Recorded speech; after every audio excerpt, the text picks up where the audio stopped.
L'exposition présentée explore l'histoire du génocide au XXe siècle en mettant l'accent sur les études de cas de l'Holocauste. Le génocide rwandais qui a abouti au massacre de masse de personnes, principalement de la minorité Tutsi, n'a pas été oublié. Nous avons décidé de nous concentrer sur deux études de cas principales. L'une concernant l'Holocauste qui a eu lieu, bien sûr, pendant la guerre mondiale, alors que de nombreuses nations étaient impliquées et que beaucoup avaient été touchés par un génocide ou d'autres atrocités dans des crimes contre l'humanité.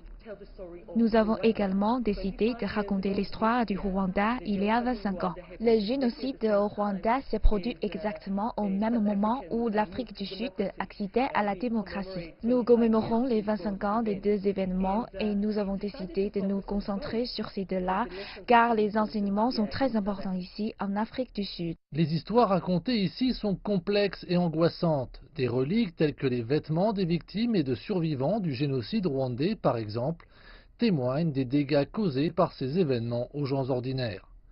Sylvestre Sendassiei est un survivant du génocide du Rwanda.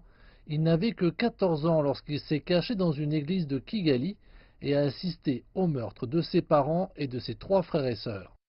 Ce qui est arrivé dans le passé, nous avons vu l'Holocauste dans l'histoire. Moi-même, je suis témoin du génocide et survivant du génocide. Je souhaite que nous puissions prévenir les horribles guerres génocidaires dans lesquelles nous devrions lutter contre toutes sortes de racisme et de violence contre les hommes. Quand les gens viennent ici, ils voient ce qui s'est passé. Ils transmettent le message aux personnes extérieures qui ne sont jamais venues ici, en particulier les plus jeunes. L'histoire de Sylvestre Sendassiei et de celle de Don Cross, un survivant de l'Holocauste, font partie de l'exposition permanente ici. Pour savoir, afin d'enseigner aux autres générations comment est-on amené à tuer un enfant. C'est la leçon, peu importe ce que l'on vous dit. Il doit y avoir quelque chose en vous qui vous dit « c'est mal, ne le faites pas ». Selon la directrice du centre, cet endroit proposera également des expositions temporaires sur d'autres actes de génocide, tels que le nettoyage ethnique en Bosnie dans les années 90, la guerre dans la région du Darfour au Soudan et d'autres.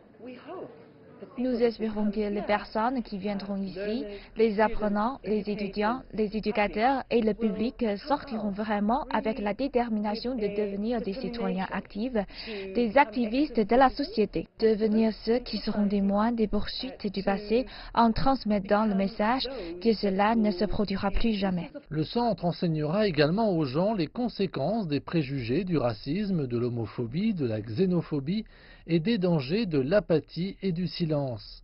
Bien que les événements se soient déroulés il y a longtemps et loin de l'Afrique du Sud, les conservateurs affirment que les leçons sont en réalité plus importantes que jamais.